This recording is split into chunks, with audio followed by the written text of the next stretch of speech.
Hello everyone.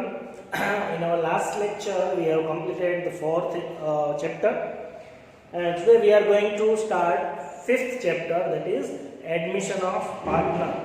आपको पता है admission of partner and sixth chapter retirement of partner दोनों बहुत ही important chapter है क्योंकि इसमें से 8 marks के सम एग्जाम में आने वाले हैं। तो हमने फोर्थ चैप्टर जो कंप्लीट किया था वो पूरा इसमें रिपीट हो गया। हम जो पूरा चैप्टर है उसमें जो भी स्टेप है वो भी रिपीट हो गए। हमने उसमें सीखा था, स्टेप वाइज याद करते हैं।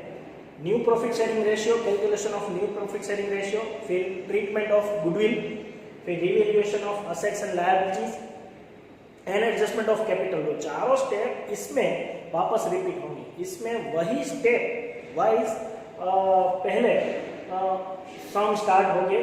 तो पहला जो हमारा सम है उसमें इसमें थियरी कुछ नहीं है क्योंकि एडमिशन ऑफ पार्टनर आपको क्लियरली समझ में आएगा होगा कि दो जो एग्जिस्टिंग पार्टनर्स है वो कोई भी सिचुएशन में या फिर कोई भी सर्कमस्टेंसेस में वो कोई एक पार्टनर को ऐड करना चाहते हो तब आपको अकाउंटिंग ट्रीटमेंट क्या करनी है उसके रिलेटेड ये चैप्टर है।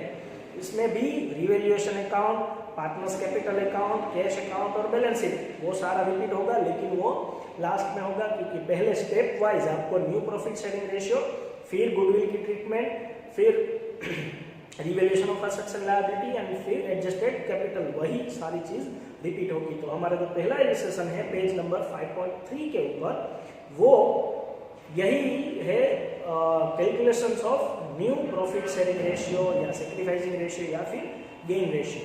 तो हमारे थोड़े जो सम है 16 या 17 जैसे वो पहले यही स्टेप के ऊपर है, calculations of new profit sharing ratio. इसमें आप याद रखिए कोई एक फिक्स मेथड नहीं होगी। जो भी इंस्ट्रक्शन आपको मिली है, जिस तरह की इंफॉर्मेशन आपको मिली है क्वेश्चन में, उस तरह से हर बार आपको लॉजिक लगा के new profit sharing ratio count करना होगा। इजी है। पहले आप फर्स्ट देख लीजिए। A and B are partners sharing profit and loss in the ratio of 5:3. Okay, A and B 5:3. ये हमारा फर्स्ट इलस्ट्रेशन है। Old ratio is 5:3.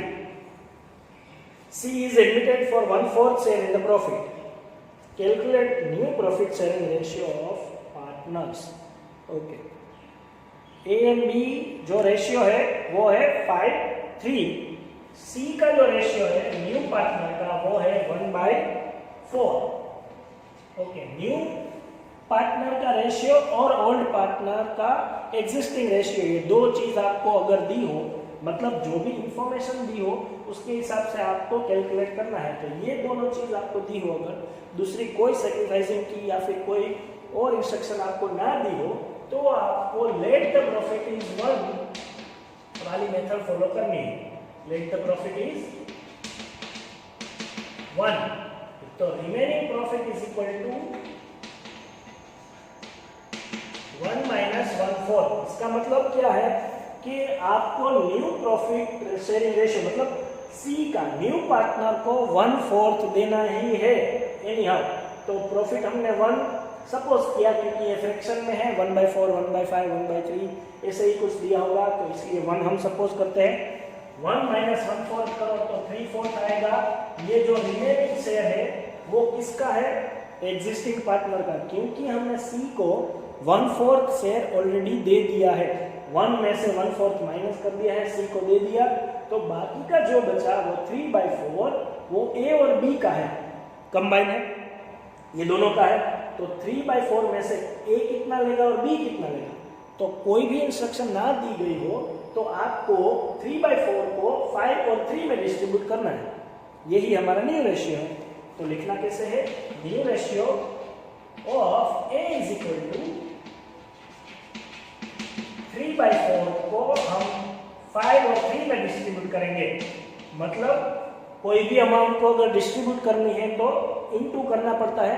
तो 5 और 3 का टोटल 8 है, 5 divide by 8, 3/4 into 5/8, 15/32। New ratio of B is equal to 3/4, again 3/4 को 3/8 में distribute करना, मतलब 9/32। ये दोनों का न्यू रेशियो मिल गया। सी का न्यू रेशियो हमारे पास ऑलरेडी था ही 1/4, लेकिन अगर आपको प्रोपोर्शन में लिखना है तो आपको तीनों का डिनोमिनेटर कॉमन करना पड़ेगा। तो यहाँ पे 32 है, यहाँ पे 32 है, तो आपको यहाँ पे 32 करने के लिए क्या करना पड़ेगा, 4 को 8 से मल्टीपल करो तो 32 आ जाएगा, लेकिन जो भी आप डिनोमिनेटर में करो वही न्यूमिनेटर में करना पड़ेगा। तो 8/8 मतलब 8/32। तो न्यू रेशियो क्या आया, अब आप ये ऐसे लिख सकते हो 15:9:8, ये हमारा न्यू रेशियो है।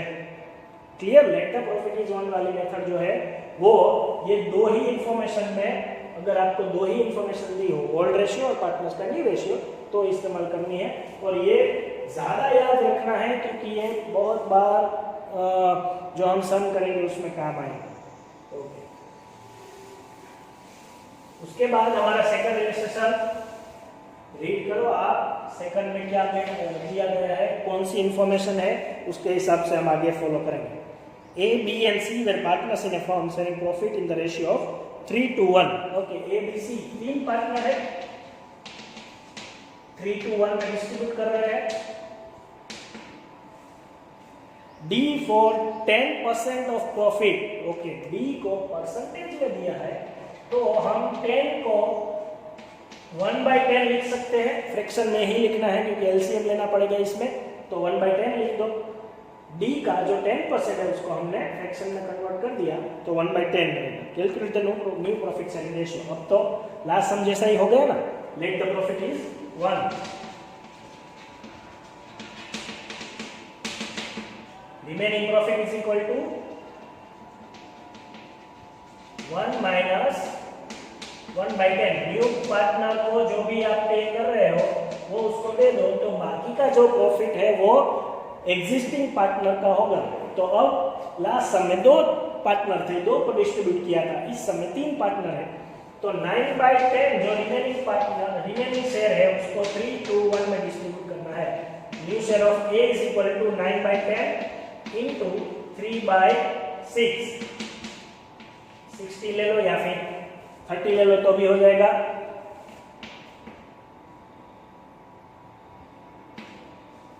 54 minus 30 is equal to 24/60। New ratio of B is equal to 9/10 into, sorry ये एलसीएम नहीं लेना था, यहाँ पे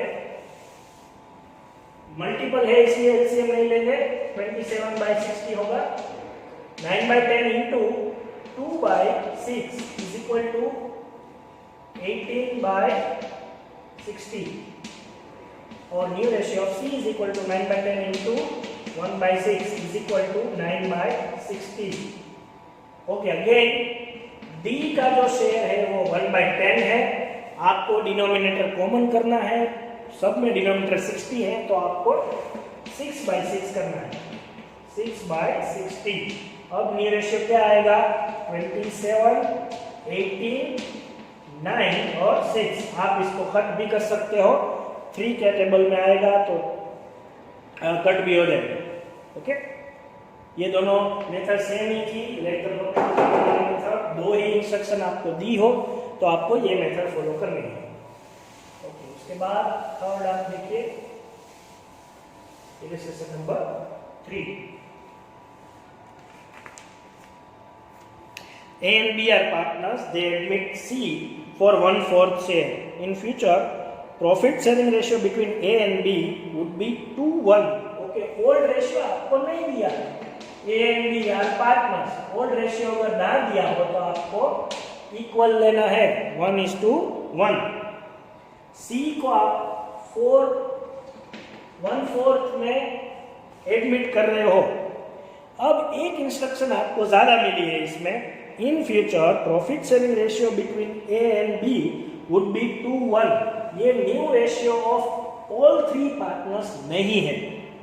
अगर आपको न्यू रेशियो पहले से ही कैलकुलेट किया होता तो वो लिखते in future profit sharing ratio of A, B and C भी लिखते ना तो वो न्यू रेशियो होता, लेकिन इसमें क्या बोल रहे हैं कि in future A and B will distribute their share in the ratio of 2:1. मतलब ये जो इंस्ट्रक्शन है 2:1 वो रिमेनिंग शेयर के लिए है। आप लेट द प्रॉफिट इज 1,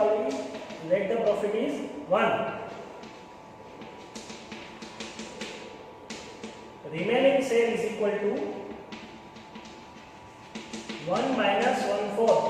ये जो 3/4 शेयर है ये फ्यूचर में 2:1 में डिस्ट्रीब्यूट करेंगे, ये इंस्ट्रक्शन है। आप समझिए डिफरेंस दोनों में। फ्यूचर प्रॉफिट मतलब न्यू प्रॉफिट शेयरिंग रेशियो अगर आपको इसको बोलना होता तो ए बी सी तीनों का बोलते, लेकिन ये ए और बी का है इसलिए रिमेनिंग शेयर के लिए इंस्ट्रक्शन है। अभी तक दोनों सम में आपको ये वाली इंस्ट्रक्शन नहीं मिली थी, इसलिए आप क्या कर रहे थे 3/4 को ओल्ड रेशियो में डिस्ट्रीब्यूट कर रहे थे 1:1 में, क्योंकि इंस्ट्रक्शन नहीं मिली थी। अब आपको रिमेनिंग शेयर किस रेशियो में डिस्ट्रीब्यूट करना है वो इंस्ट्रक्शन मिली है कि अब जो 1/4 सी को दे दो, न्यू पार्टनर को 1/4 मिल गया, बाकी का 3/4 है वो 2:1 में ही डिस्ट्रीब्यूट करना है। तो अब न्यू रेशियो कैसे मिलेगा? New ratio of A is equal to 3/4 को हम डिस्ट्रीब्यूट करेंगे पर जो भी बोला गया है उसी रेशियो में 2/3, तो 6/12। New ratio of B is equal to again 3/4 into 1/3, तो 3/12। सी का रेशियो 1/4 ऑलरेडी था, इसको हमें क्या करना पड़ेगा? कॉमन करना पड़ेगा। यहाँ पे 12 है, यहाँ पे 12 है, यहाँ पे 12 लेने के लिए इंटू 3 करना पड़ेगा, तो 3/12। रेशियो इज इक्वल टू 6, 3 और 3। यहाँ पे आप कट कर सकते हैं, इसको 2:1 भी लिख सकते हैं। ओके, इसमें और दोनों सम में, लास्ट दो सम में सिर्फ डिफरेंस इतना ही है कि आपको इंस्ट्रक्शन दी गई है कि फ्यूचर प्रॉफिट कैसे डिस्ट्रीब्यूट करेंगे, फ्यूचर मतलब रिमेनिंग प्रॉफिट कैसे डिस्ट्रीब्यूट करेंगे, वो इंस्ट्रक्शन आपको इसमें दी गई है। लास्ट दोनों सम में नहीं दी गई थी, इसलिए आप ओल्ड रेशियो डिस्ट्रीब्यूट कर रहे थे।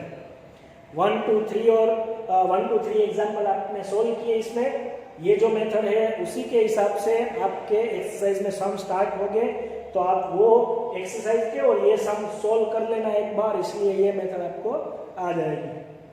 नेक्स्ट लेक्चर में हम आगे से कंटिन्यू करेंगे। Thank you.